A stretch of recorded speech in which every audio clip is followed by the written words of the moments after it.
안녕하세요. 초등학교 수학 지도를 위해 우리는 무엇을 알아야 하는가? 초등수학 지도 원리. 이번 영상에서는 덧셈에 대해서 살펴보겠습니다. 특히 덧셈 개념이 어떻게 구성되는지 알아보고 아이들에게 그러한 덧셈 개념을 어떻게 지도하면 좋을지까지 생각해 볼 수 있는 시간을 갖도록 하겠습니다.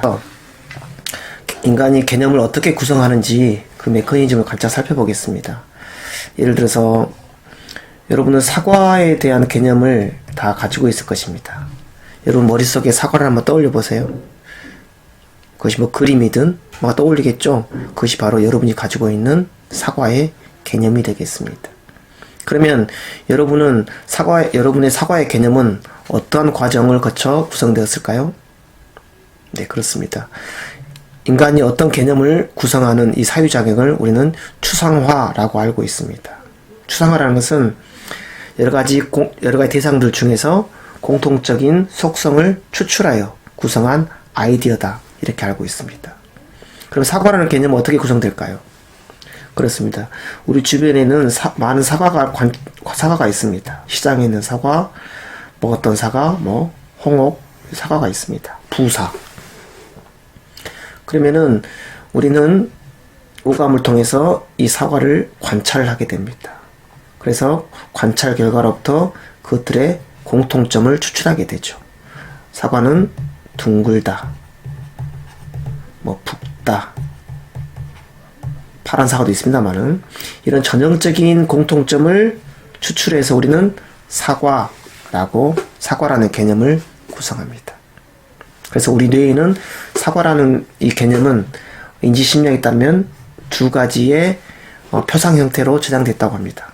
첫 번째는 명제적으로 부호화됐습니다. 명제적. 즉 사과는 동그랗고 나무에서 자라며 붉은색이 있다. 이렇게 언어적으로 표현하는 게 명제적인 부호화가 되겠습니다. 두 번째, 이 사과에 대한 지식은 방금과 같이 이렇게 이미지로 부호화되어 있습니다. 사과는 이렇게 명제적, 즉 사과는 뭐뭐이다 라는 명제적인 표상. 두 번째, 이 그림과 같이 이미지, 표상으로 이렇게 뇌에 저장되어 있다고 우리는 알고 있습니다. 그렇다면 오늘 우리가 공부할 덧셈은 어떨까요? 덧셈. 사과와 덧셈의 가장 큰 차이점은 사과는 우리 현실 세계에 존재하는 대상이라는 거죠. 그렇기 때문에 그것들을 관찰을 통해서 공통점을 추출하고 사과라는 개념을 구성할 수 있었습니다. 그런데 말입니다. 덧셈은 어떤가요? 덧셈도 사과처럼 우리 주변에서 관찰할 수 있는 대상들인가요? 그럴 수 있으면 좋겠습니다. 하지만 안타깝게도 덧셈은 세상에 존재하지 않습니다. 사과는 자연에서 원래 있던 개념입니다. 하지만 덧셈은요, 세상에 실제로 존재하지 않는 추상적인 대상입니다. 그렇다면 이 추상적인 대상인 이 덧셈의 개념을 어떻게 추상화할 수 있을까요? 사과와 같은 경우는 현실 세계에서 관찰할 수 있는 사과를 보고 그것들 관찰을 했었어요. 그런데 덧셈은요, 관찰할 만한 대상들이 있나요? 없습니다. 그렇다면 덧셈의 개념을 추상화하기 위해서 추상화를 위해 필요한 재료는 무엇일까요? 다시 말해 무엇을 추상화해서 덧셈이란 개념을 구성해냈을까요? 결론부터 말하자면 행위입니다. 행위. 인간이 어떤 대상에 대해서 취하는 이 행위를 추상화하는 겁니다. 어떤 행위일까요? 그렇습니다.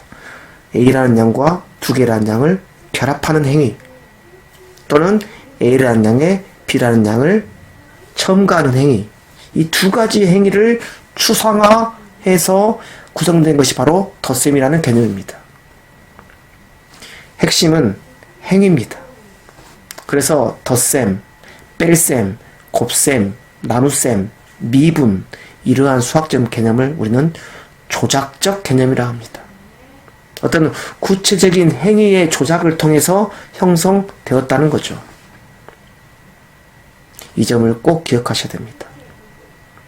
똑같은 개념인데 세상에 존재하는 사과, 배, 과일 이런 개념들을 추상하는 과정과 세상에 존재하지 않는 정의, 사랑, 평화, 덧셈, 뺄셈, 곱셈, 나눗셈 이런 추상명사 사과를 추상하는 과정과 덧셈을 추상하는 과정은 다르다는 것을 인식하시고 오늘부터 배우게 될 덧셈, 뺄셈, 곱셈, 나눗셈 이 개념 고등학교에서는 미분 이런 것들은 조작 개념으로서 인간이 어떤 대상에 행하는 이 행위 조작을 추상화해서 개념이 구성된다는 거.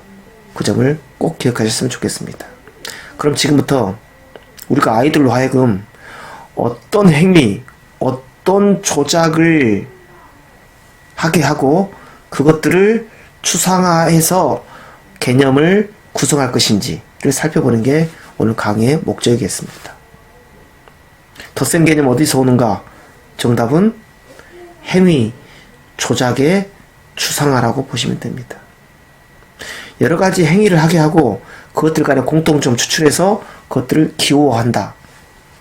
이 메커니즘이 덧셈 개념의 기원, 즉 덧셈 개념이 어떻게 구성되는가의 답이라고 보시면 되겠습니다. 그럼 지금부터 교과서 또는 실제로 인지심리학에서 덧셈 개념의 구성을 어떻게 바라보고 있는지 살펴봄으로써 여러분의 개념 구성에 대한 이해를 좀 더 깊이 있게 만들어 보도록 하겠습니다. 먼저 지금 학생들이 배우고 있는 이 덧셈 개념을 실제로 교과서에서는 어떻게 구현하고 있는지 살펴보는 시간을 갖도록 하겠습니다. 교과서를 관찰할 때 여러분이 염두에 대할 점 한 가지, 어떤 액션, 어떤 행위를 추상화하게 하고 있는지를 놓치지 않으셨으면 좋겠습니다. 자, 교과서 살펴보겠습니다. 초등학교 1학년 1학기 3단원 덧셈과 뺄셈 단원의 교과서의 한 장면입니다. 공부할 문제는 더하기는 어떻게 나타낼까요? 입니다.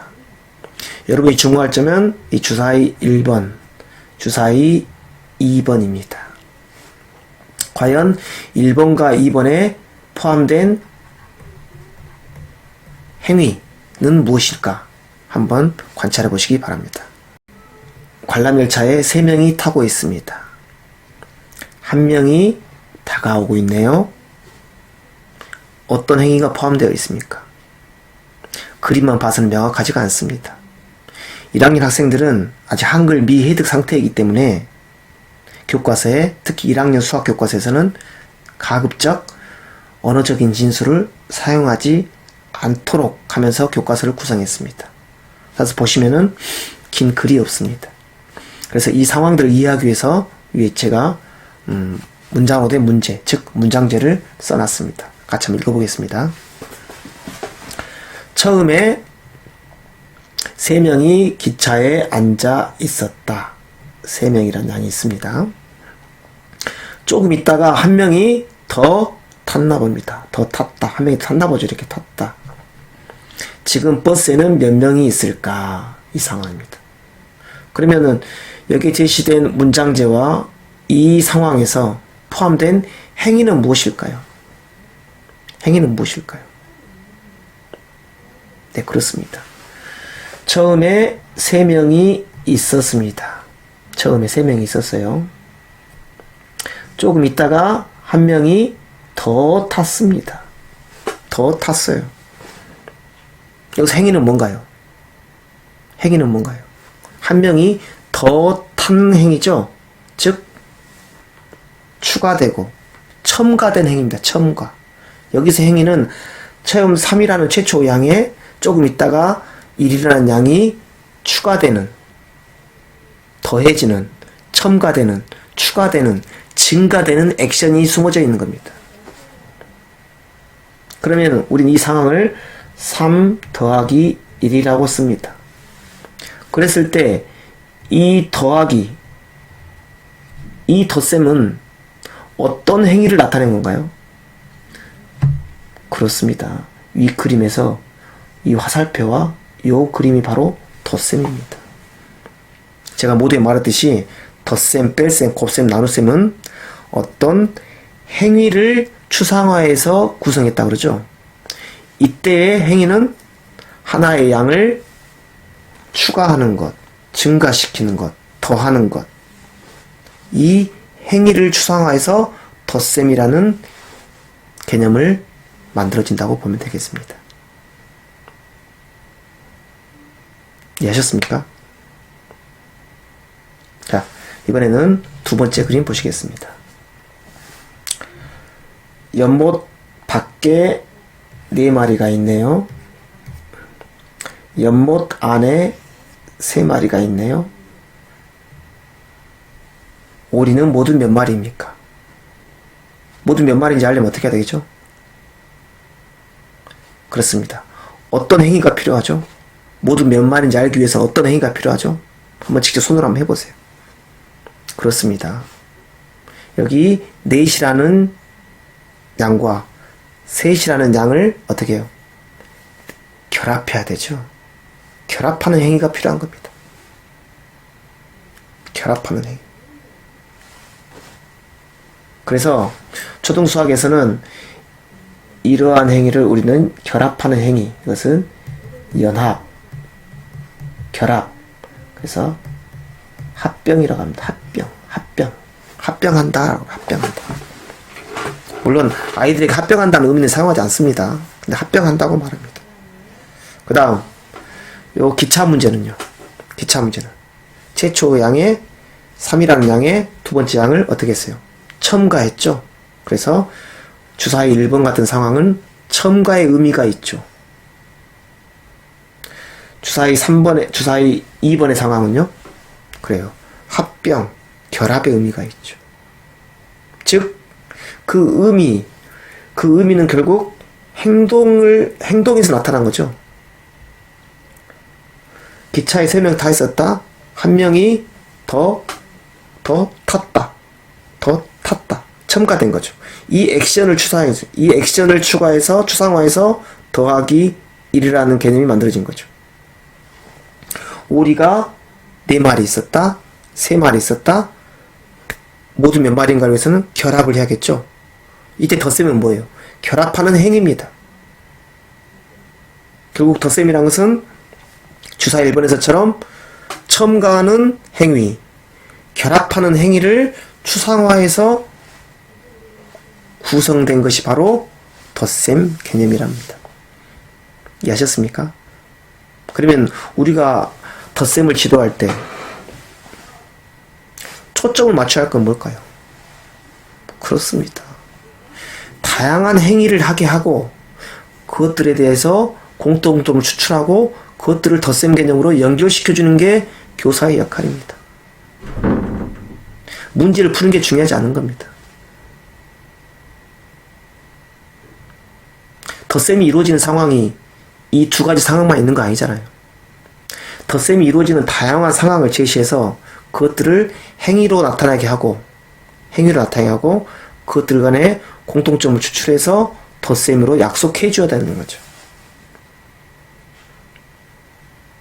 안타깝지만 우리 교과서는 지면의 한계상 덧셈이 이루어지는 다양한 상황을 싣지는 못하고 있습니다.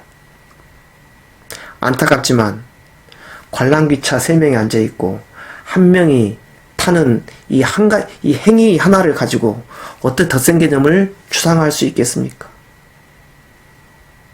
실제로 교실에 수업할 때는 이 덧셈, 즉 첨가하는 행위가 나타나는 첨가하는 행위가 녹아들어 있는 다양한 상황을 교실에서는 제시해 줄 필요가 있습니다.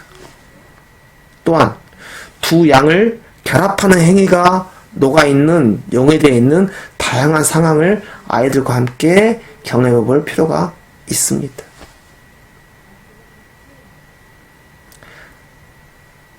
그래야지만이 나중 아이들이 3 더하기 1 어떤 상황이 없이 순수한 이 수식만 봤을 때 아이들이 더하기를 보는 순간 하나를 첨가한다 또는 3과 1을 결합한다 라고 생각을 하겠죠.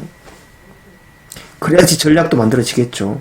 아이들이 3개에다가 하나를 추가한 것이 더하기니까 4이다. 따라서 4가 되겠죠.